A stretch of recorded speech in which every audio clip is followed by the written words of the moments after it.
Welcome to Who's Your Mother podcast, where we discover who we are as souls and mothers through Reiki, spirituality, and healing.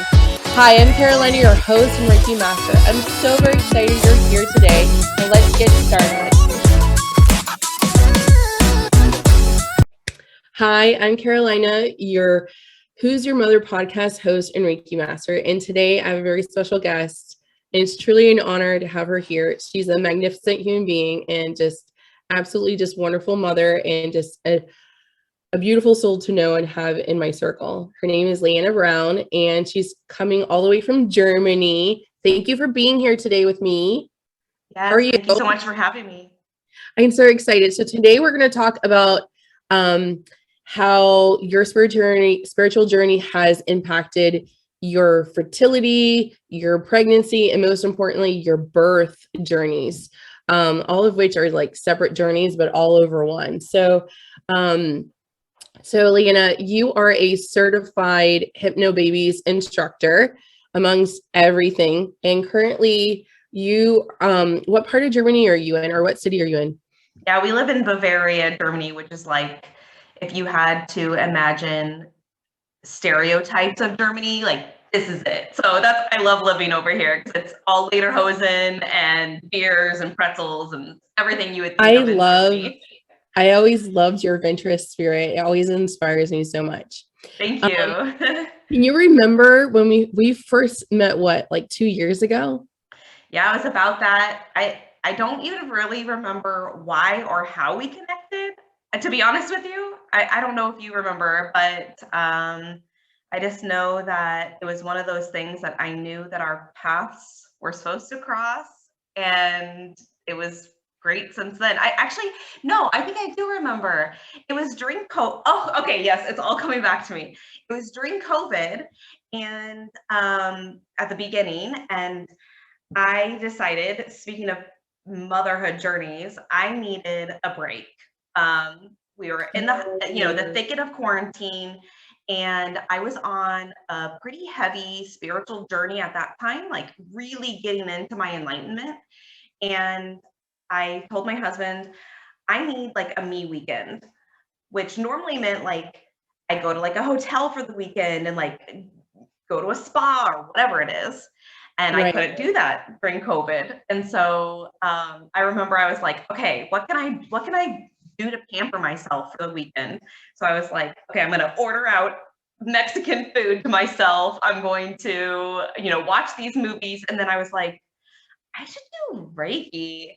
I'd never done it before. And that's how I connected with you. And then I remember that it's been bliss ever since. Usually, because I'm chatting McCathy. I think that was like an hour session, ended up being like 2 hours. I was just like, oh goodness.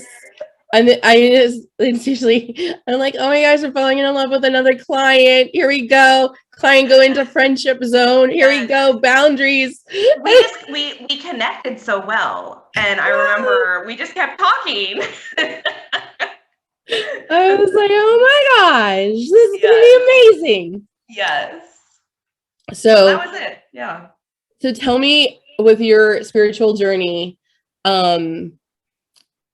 what have you loved the most about it, or what have you explored in your spiritual journey? Like any divination tools, or what consists for you of like your spiritual journey and realm, or do you practice anything?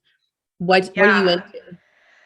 Well, when I first started, it was one of those, I actually really got obsessed with Kelly, psychic.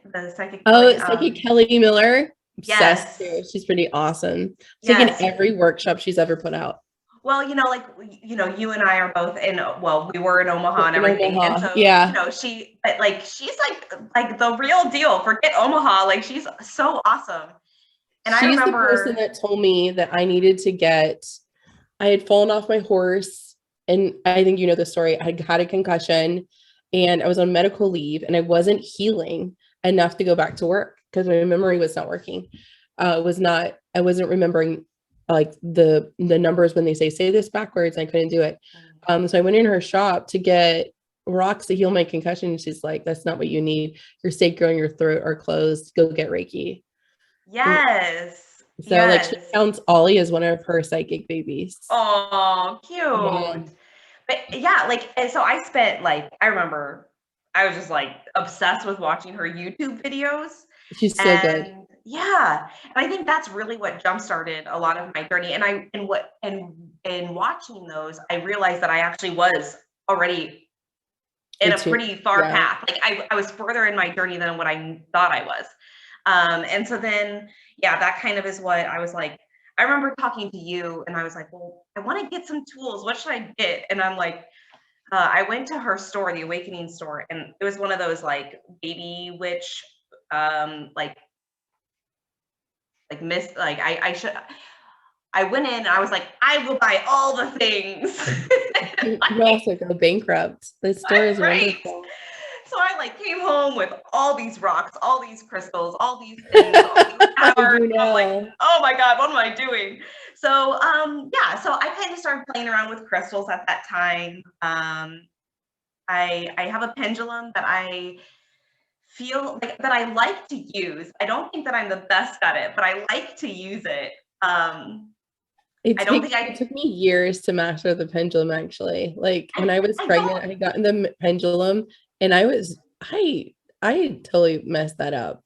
Like I let everyone touch it and like I was asking repeated questions. Like I just didn't like do it I didn't do it the way you're supposed to. I didn't guard it. I didn't cleanse it. I didn't protect it. Like everyone touched it. Yeah, my biggest thing with that is I don't trust my intuition enough, and so I'll ask it the same question but in a different way like 50 times. And I remember you one time were like, you ask it once and you need to be done with it. I probably sounds like what I did. Usually I will scold somebody. I'm like, don't do that, like trust it, otherwise it's going to not then give you answers truthfully afterwards. Right. You'd have to either get a new one, cleanse it, or take a break from it, or like it's a lot more damage when you don't trust it than to start over with a new one. Right. But yeah, so it's just been kind of things like that. I've just been really trying to work on trusting my intuition a lot more. And that's hard. That's really hard. But it's a skill set, isn't it? Mm-hmm. Yeah. For sure. I think that trusting myself, I needed a lot of physical 3D world validation that it was actually working. Yes. And I didn't, luckily, I got that through repetition. I was really blessed that I did that pretty quickly because I was doing so many Reiki sessions in person. And the Reiki certification basically taught me that I had to trust my intuition for it to work. And then when I would say these messages, I'm like, all right, this is a really big message. It doesn't make sense to me. But then they would feel validated, or they would validate what I was saying was real for them. Then I was like, okay, so this, and it happened over and over and over again. And then like physical experiences with like spirits and just things like that. I learned pretty quickly, but that's one of the things that I have really enjoyed doing is when I'm not sure about trusting my own intuition, is I will fall back and ask source energy for signs. And so in fact, I just did this a few weeks ago. Like, okay, if I'm supposed to be doing this, show me, and I'll like make up something. I'll say like, show me a rose in the, and like in the next week or whatever. Like I never give it a time frame. I just say like, show me a rose. And within a few days, I'll see something. And like, that helps me validate that like what and I purposely choose something that like is not just like an obvious answer. I won't be like, show me a cup of water, like I'll say something that like I know. Like one time it was like, show me a white feather, and I did. Even feathers have different meanings. Yes, I have a client. Exactly. Yeah, exactly. She's currently she did a round of Clomid and she was waiting to test. for the 2-week period. And she had never made it. I know it's past a 2-week period. She had never been that late before, ever. Yeah. And she had never been pregnant before. And she has a number from a family member that comes up. It's a specific number. So whenever she sees those 3 specific digits, then she knows that that is her grandma, or that's her spirit guide. So like a specific sequence of numbers. And she saw it. She's like, all right, grandma, send me a sign. She went on TikTok and she saw that number in the form of a date on the first video that she saw on the app. It's like, you can see it anywhere. And that's what I love about like the validation. Like I see angel numbers, but they're usually repetition numbers. They're not like that number that she was seeing was like 2 different numbers in a series of 3. So like, for me, it's always 222, 999, 444, 333, like kind of thing. But either of those numbers you get to define. Someone told me once, you get to define what those numbers are for you based upon your energy and what you believe. And so like 444 for me is like, make that decision. That's 100% the right decision. Like, so when we came in and I had established that, like I would leave my old corporate pharma job and I would go to the chiropractor office where I practiced out of for so long. I would see 444 all the time. And then when we came to tour this house to buy that we're in now, the garbage can had 4 4s in the middle of the garbage can. I looked at the realtor and my realtor was a friend of mine who also worked at that job with me. And I made her like carry crystals in her bra. And she was like, I was like, listen, I know you're not woo woo, but we're going to get a house in this neighborhood. And these houses were really hard to get into. Like this is 2019, it was a long time ago, but like pre-pandemic. And I was just like, only like a couple houses had opened up for sale in this neighborhood in that previous year. And it was like, this is the house, this is the one. And I was like, I don't need to tour it. Let's just do the paperwork right now. Like 444. I was like, I'll take it. Done. Exactly. Yep. Yeah. Yeah. Has there been any point in your journey where you have felt, for me, healing has its seasons? Do you is there any point in your motherhood journey and your spiritual journey, has one impacted the other in any way? Yeah. I mean, I think, when I say that in 2020, I realized I was further along in my spiritual journey than what I knew. I've kind of been on a journey off and on really for as long as I can remember. In my 20s, that's when I kind of started to learn about meditation and, just kind of like the easier sides of things. And I never considered it a spiritual journey. It was just things that I wanted to do or get better at, like again, meditation. I wanted to learn that skill and things like that. So I've been in and out of things for ages. But once I actually realized that I was on a journey and like actually cognizant of it, like I said, I jumped full force into it. And then I ended up getting pregnant, and my pregnancies, I have three kids, and every single one of my pregnancies has been very difficult with nausea and morning sickness and all of that. And so with this last pregnancy, which was shortly after I was just really full force into my journey. That was right after our Reiki program together. Yes, right. We did our Reiki coaching program together. We did that together. Yeah. So you and I did that in September, and I was pregnant by December.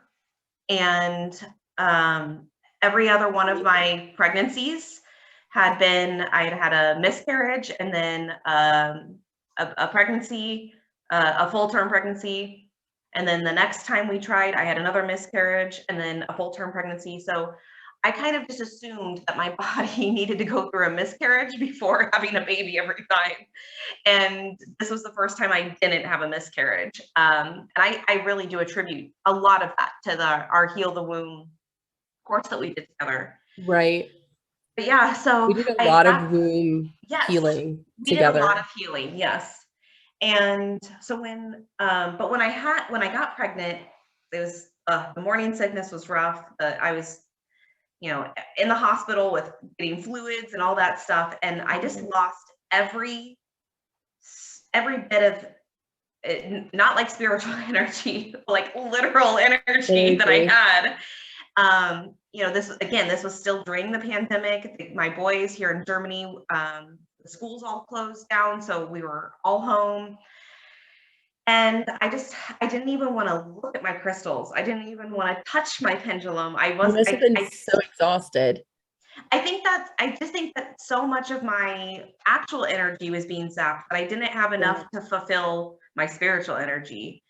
And my now baby is almost 8 months, and I'm just now starting to like receive those number repetitions, which is one of those, the first signs of like spiritual awakening is like seeing those like repetitions and those numbers and things like that. And so I'm like, okay, I know that I'm starting to get back on that path, but it's been interesting because it's not been a linear journey that I kind of was expecting it to be. I thought, oh, now that I'm on this path, I'm just going to keep progressing upwards until I have this holy light above my head and I'm going to be so enlightened. And it's not. Like, it's 2 steps forward, 1 step back, and that's okay. It's okay. I had a mentor tell me, actually my first Reiki master teacher, she told me, Carolina, sometimes your physical world takes precedent over your spirituality or your spiritual growth or even your business. And that just, I'm not a fan of Dave Ramsey, but his like, take care of your 4 walls first comes to mind. I used to be a fan of him and then not anymore. Anyway. Another topic. No rants here. So, I think that's just so important that just a number one thing that I always tell people, you're never everything at once. Some people ask me, how do you run 2 businesses? How are you a mom? How are you a gentle parent? How did you breastfeed feed for 4 years? How are you still happy in your marriage and do all these things? I don't do everything at once, just like we don't do healing. That's why we take breaks, because your physical body and your consciousness was bringing in this super powerful, amazing soul. Right. And it took everything in your body. So when I tell people that another thing is that like, if you have a strong-willed child, or like a spiritually powerful psychic child, just understand that, and it's like, oh, they're more powerful than me. That means that your power to bring, or your strength within spirituality or within yourself, has to be even that greater to bear and birth that soul. Because that soul is going to need guidance, support, and find their way in the world. So you, as a vessel, as a conduit, birth that soul. So for you to even receive that level of vibration is validation of how strong your vibration is.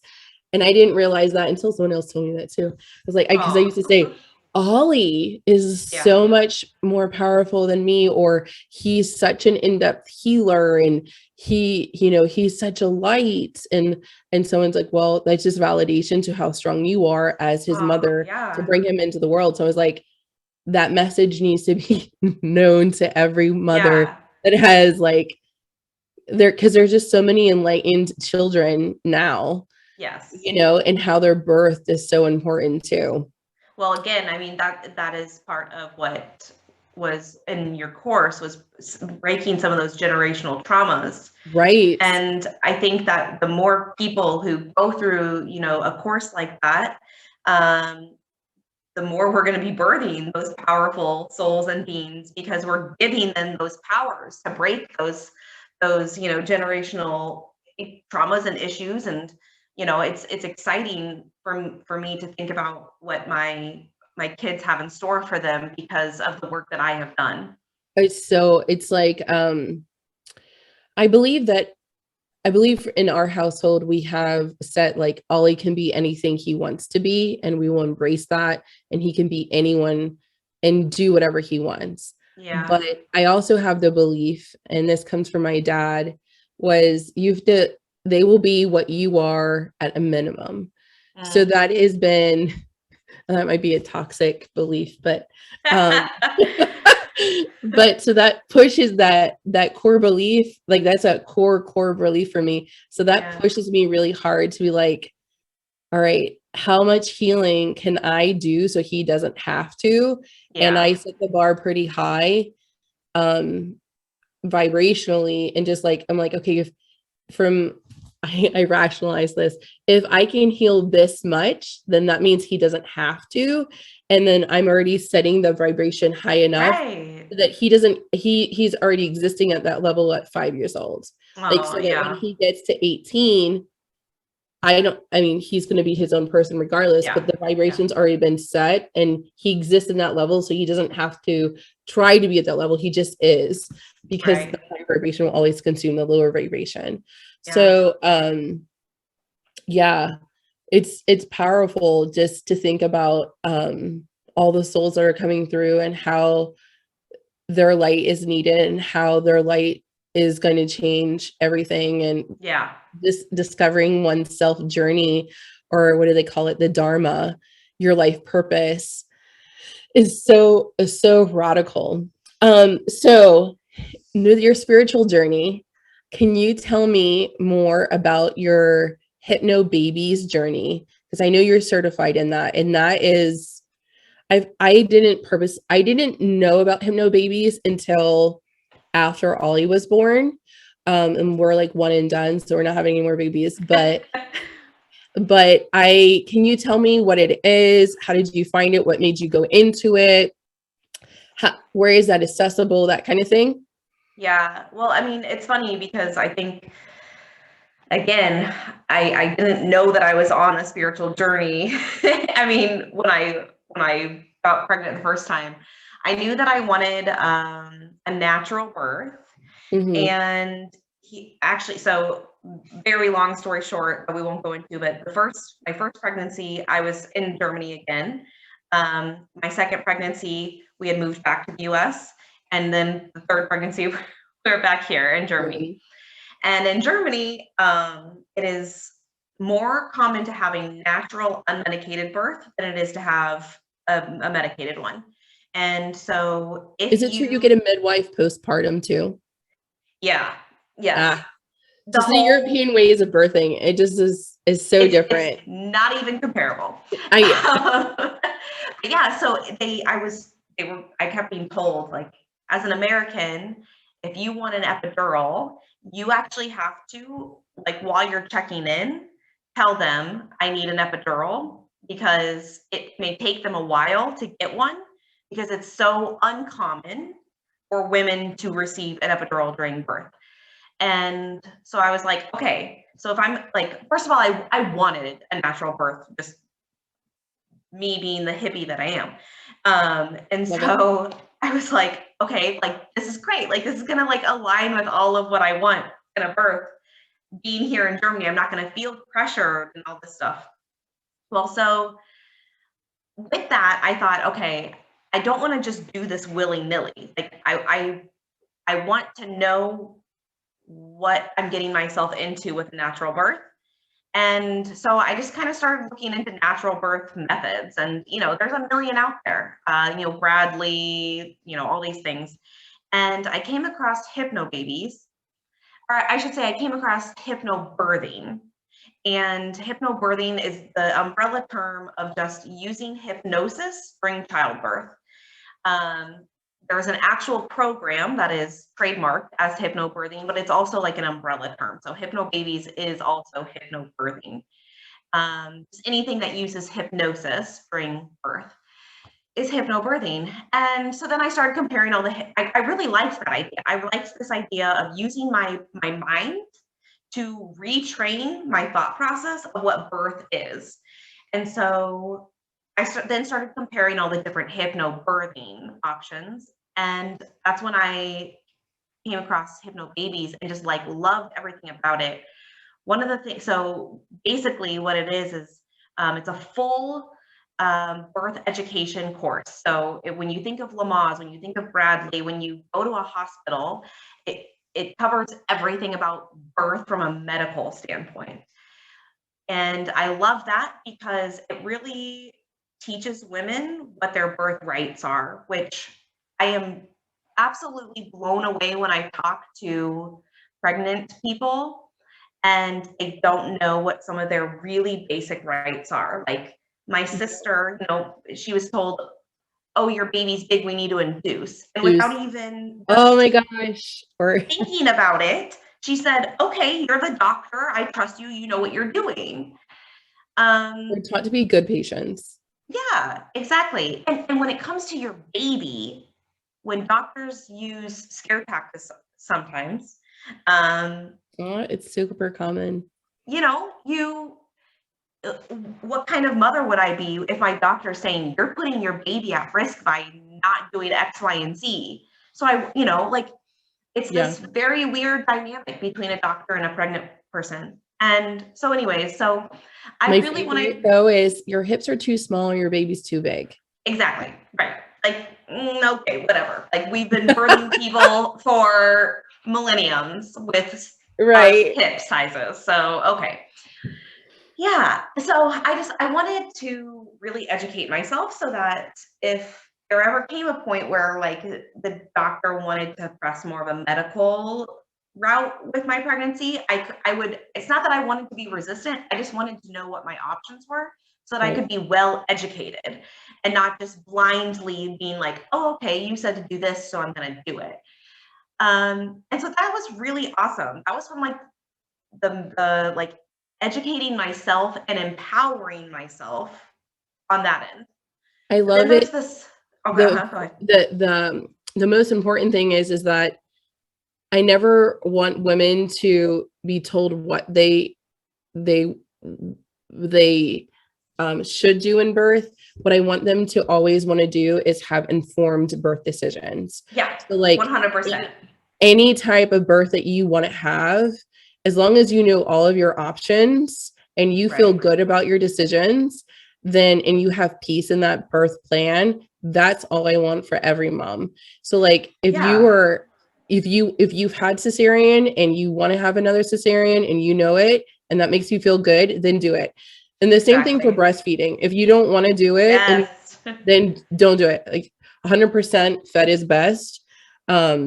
But like the C-section, for example, don't do it because the doctor said you're putting your baby and yourself at risk if you have a VBAC, vaginal birth after cesarean. I'm going on vacation, especially if you do around the holidays. I'm not going to be here and you don't want to be with another doctor, do you? Right. Let's schedule you and induce you now because I hear a lot, oh, your hips are really small, you have a big baby. And they're like, I have a big baby. Or my baby is going to be really big when it comes out. Like, and I'm like, that's great. But I'm like, that's like your body is made to do what it wants. But just making informed decisions. But I have found like the way that you exactly explained it is like you wanted a certain type of birth, you went and did the research, and then that really made you feel empowered. And I think that that's the number one thing that's missing from a lot of decisions, not just in birth, but in a lot of our motherhood aspects of our journey. Motherhood journey is the pressure to make a decision fast without being empowered or informed. Yeah, I mean, like back to the C-section. In fact, I'm very passionate about this because my first ended up being a C-section. But the thing is if you, like you just said, if you want to have a repeat C-section, do all the research on what a repeat C-section is, means, etc., and then make that decision based off of you, what your personal situation is. And if that is your choice, I 100% support you.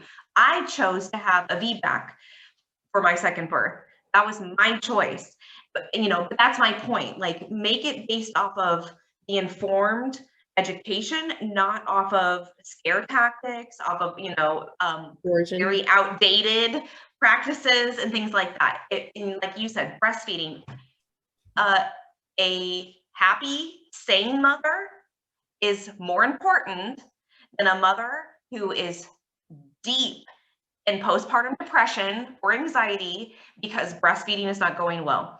I have breastfed every one of my babies, and I have, like you, I have done long-term breastfeeding.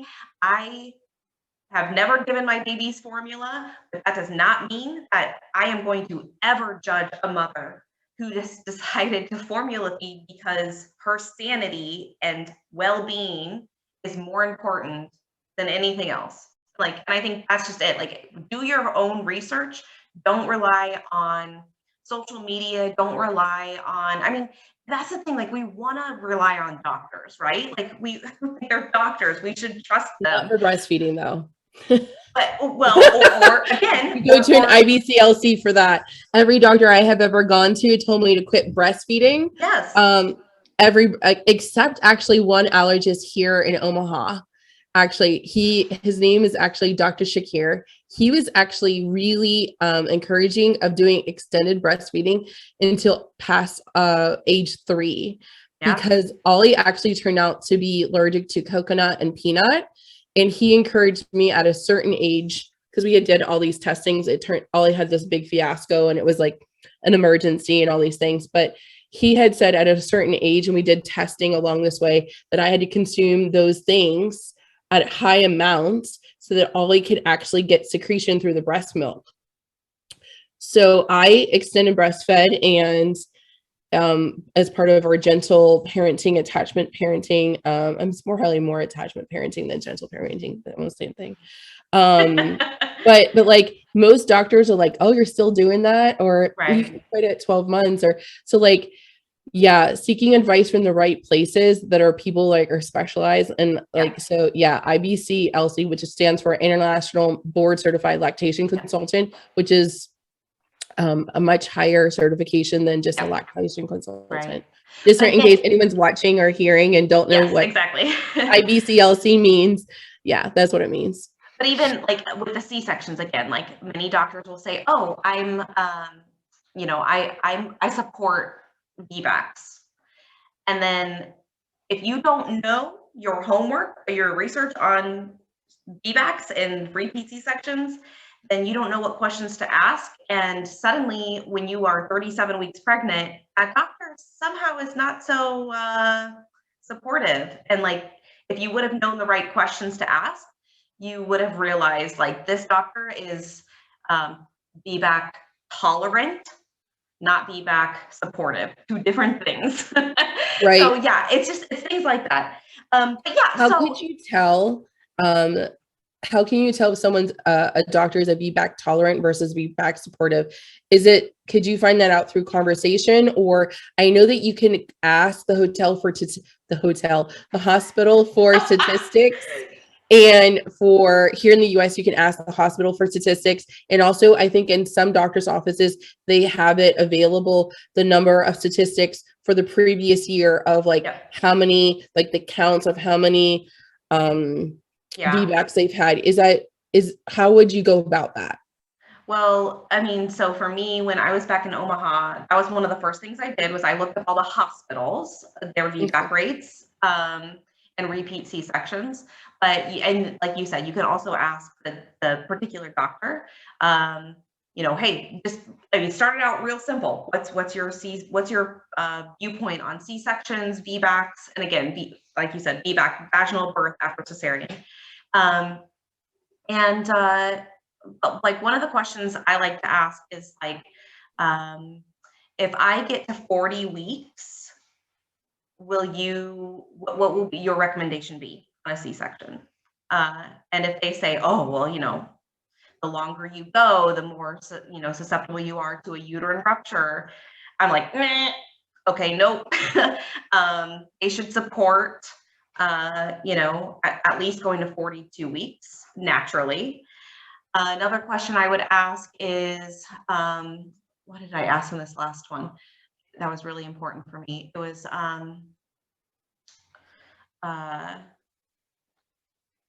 how long you can go, like how many weeks you can go? Well, no, I mean, like that's kind of what that last one was like how long, but like, there's a scale. And then if they tell you like that your numbers are anything, if they tell you anything about you being a number with a VBAC and like your risk factor run. Like that is such an outdated medical practice that so many doctors still do. That's not, yeah. And so that's another big one is if they say, oh, well, you have the risk factor of this number, like, yikes, run away from that doctor if you want to be back. But yeah, so it's like, it's little things like that that I learned. I mean, I didn't, the feedback stuff I didn't necessarily learn from hypnobabies. That was more of, became my obsession when I wanted the feedback for my second birth. But with hypnobabies, so that was like the one side was the medical side of learning about birth and the what is a natural physiological birth, in especially in today's day and age, and what looks normal, like as in like many women do go to 42 weeks and that's completely normal and fine, things like that. Not My necessarily favorite like quote is birth is not a medical event.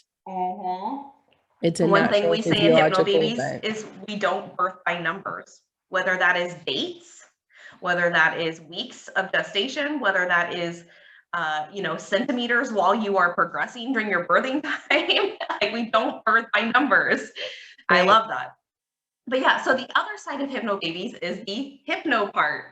And I think this is one of the reasons why I really was called to hypnobabies was because there was that spiritual side that I didn't even know that I was already tapped into.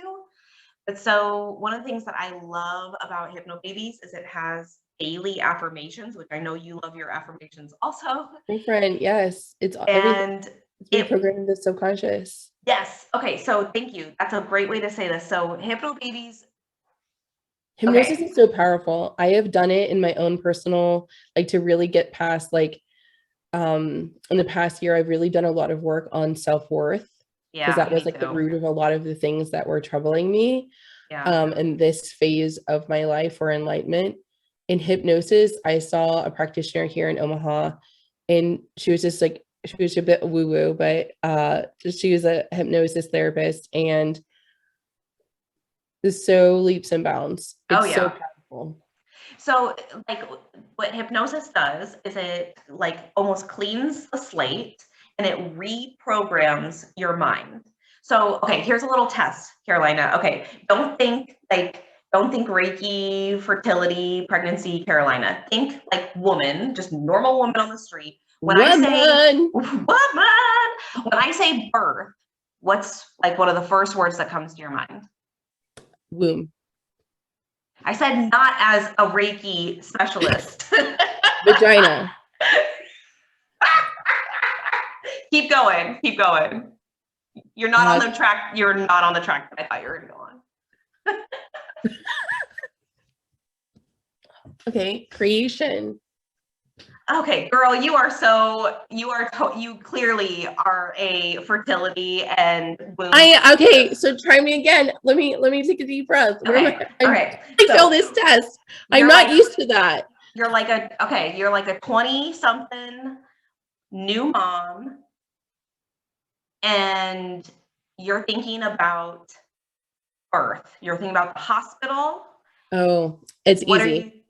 What? I'm thinking about all of the scary stories that birth is painful, that every story I've ever been told, birth is to be scared. It's super painful, but you have to do it. And your 10-pound baby will be reward of whatever fucking torture you can go through is worth it. Aren't you happy you have a baby? Wasn't it all worth it? No. My C-section ruptured and I was treated like a horse. No.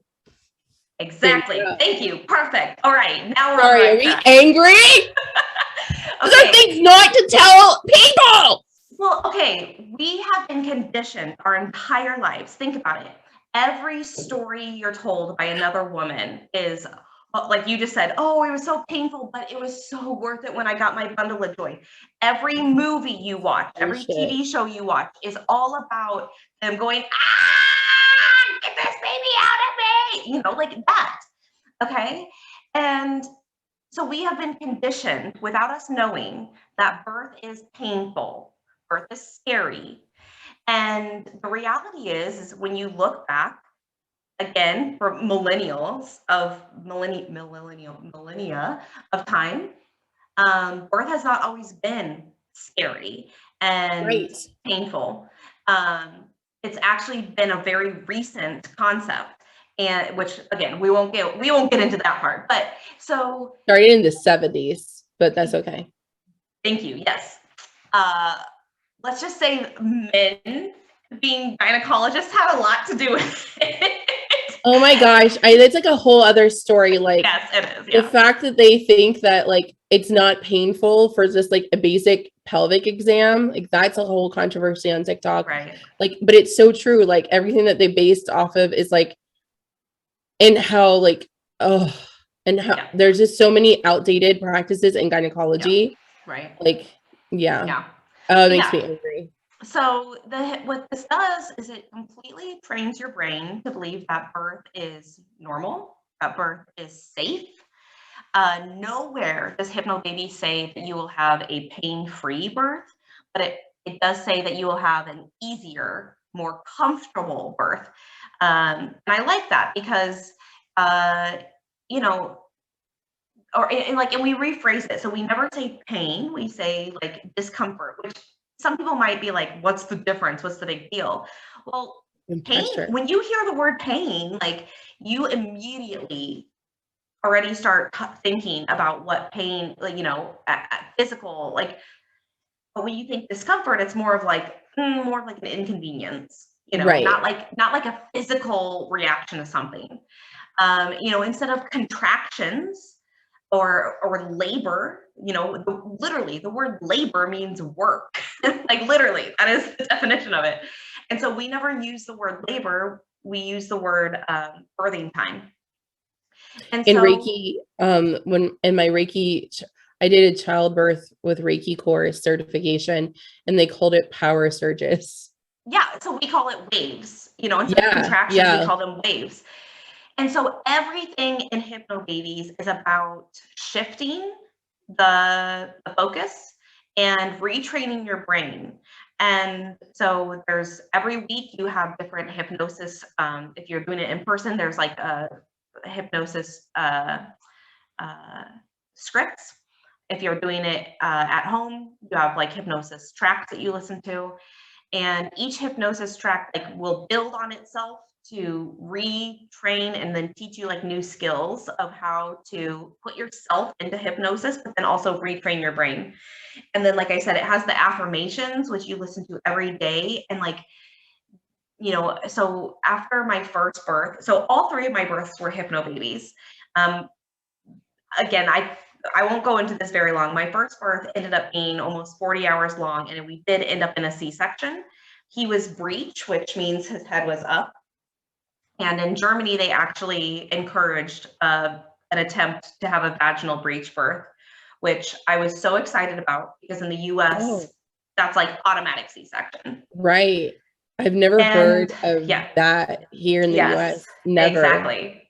And so I was like really empowered that I spent 40 hours trying to get this baby earthside that I don't think I would have been able to have done without the Hypnobabies. And when I ended up in the C-section, I felt like I had given it everything I had.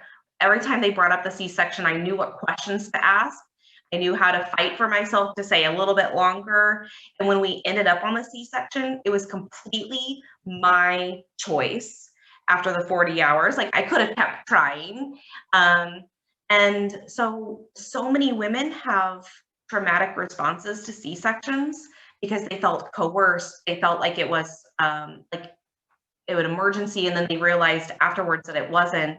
And that's not to say that all like C-sections have their place in time. Like absolutely. Full stop, and when it's an emergency, it's an emergency. And thank God for C-sections because that saves moms and babies. Amen. But some C-sections aren't emergencies, and I'll just leave it at that. Right. And so, so I felt like my recovery, both mentally and physically, was a lot easier because I felt like I had all the power in that birth. And then for my second birth, I realized when I was pregnant that I actually did have some more trauma than what I realized. And the affirmations, like I remember, one of the affirmations is something like, I am capable of birthing this baby. And I would have this like visceral reaction to this affirmation. And I hated repeating it. I absolutely hated it. And I realized that those were the affirmations I needed the most. The ones that I was feeling the most dissonance on was the ones that I needed to hear. So I So listened your to this cells were having like a resistance to it. huge. Yes.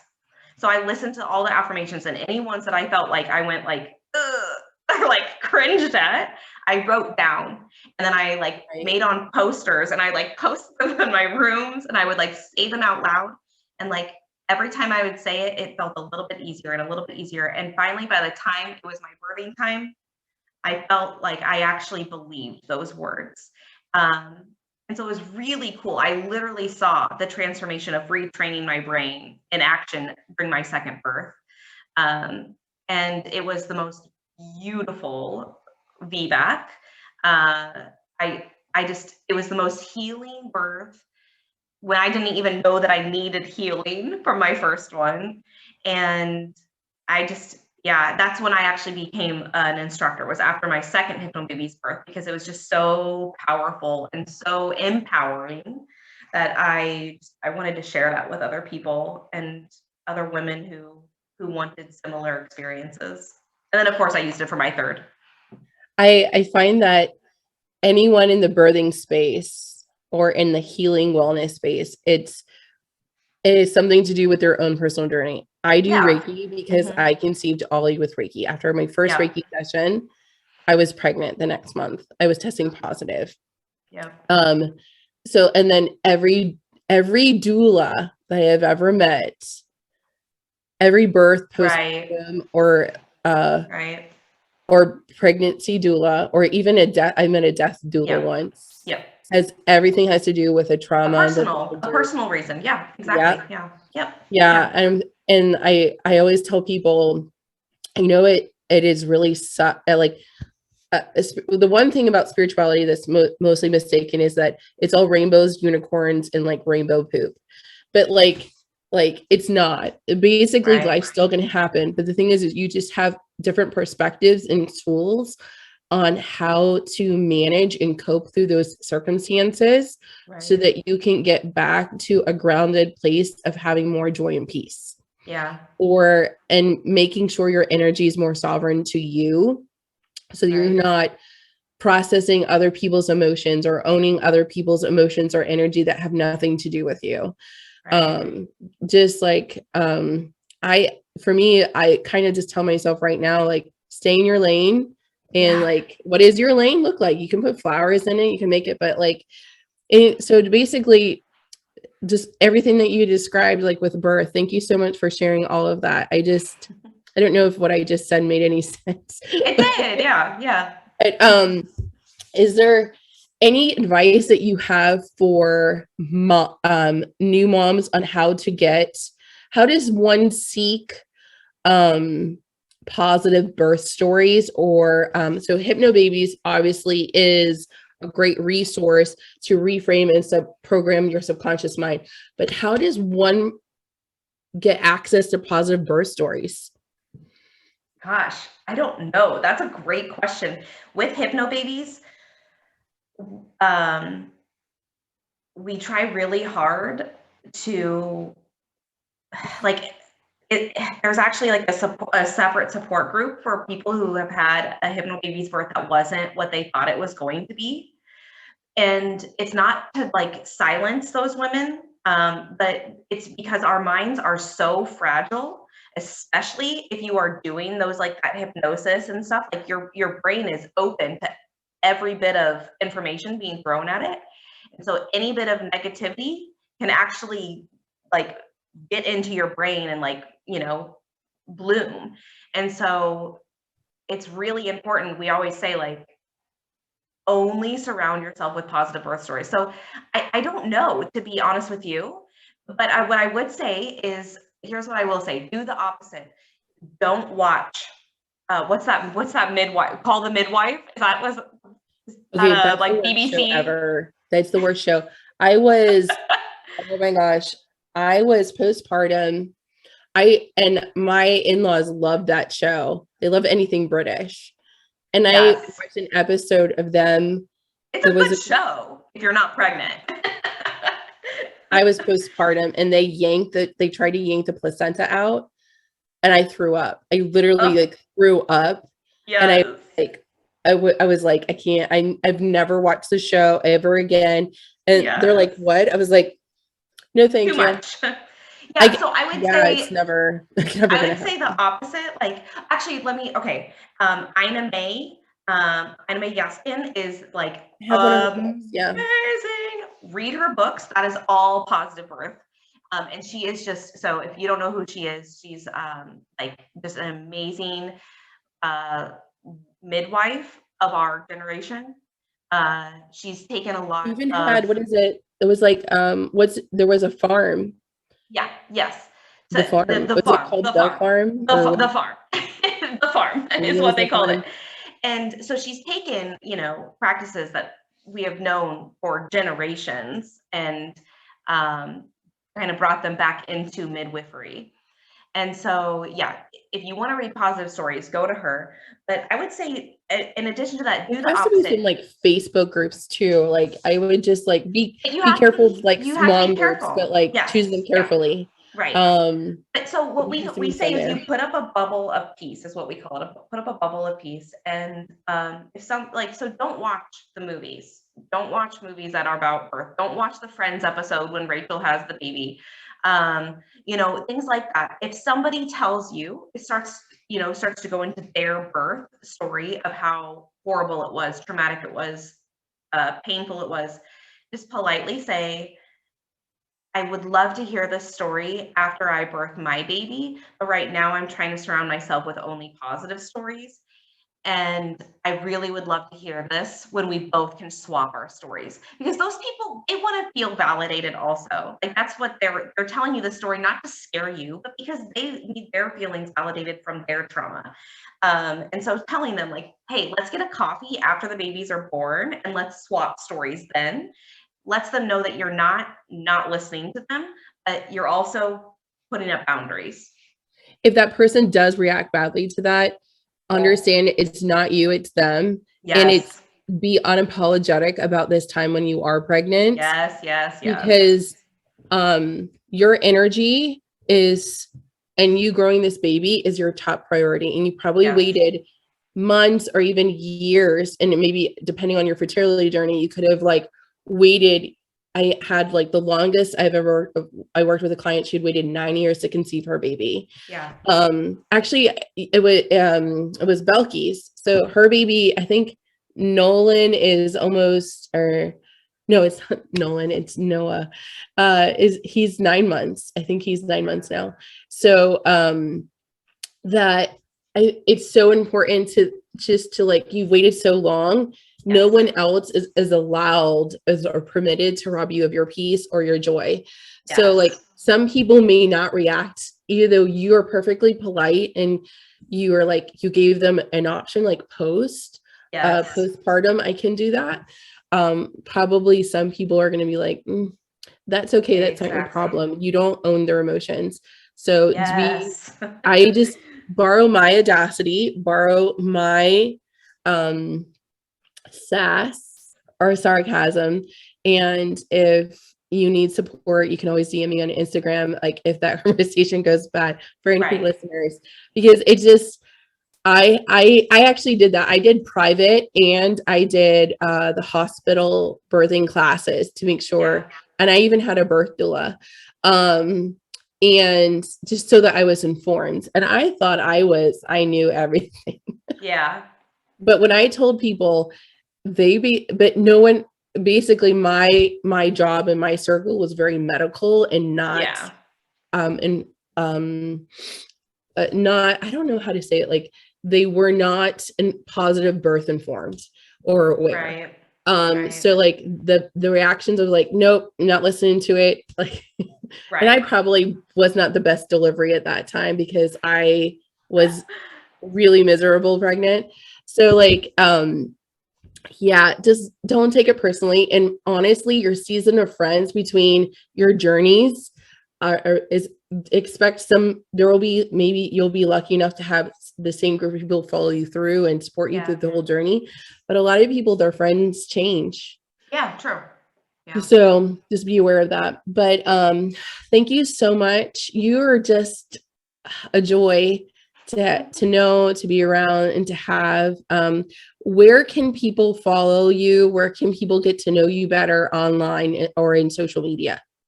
Yeah, so funny enough, like as much as I love the hypno babies and talking about it, I'm actually not teaching right now. That's okay, but how can people follow your journey and get to know who you are? Yeah, so actually though, funny enough, instead of doing the birth stuff, since we do live in Germany, I am a travel blogger. So if Oh, people so want to get to exciting. know me a little bit more, or have that little bit of wanderlust in their life, I run the travel blog wanderingermany.com. On Instagram, it's at wander.in.germany. Everything else is at wander in Germany.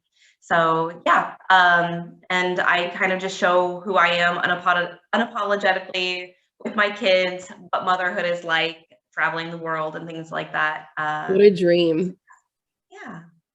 So thank you so much. I will be sure to link all of that in either a description or a caption, depending on what platform this podcast is on. And I hope you have a beautiful day.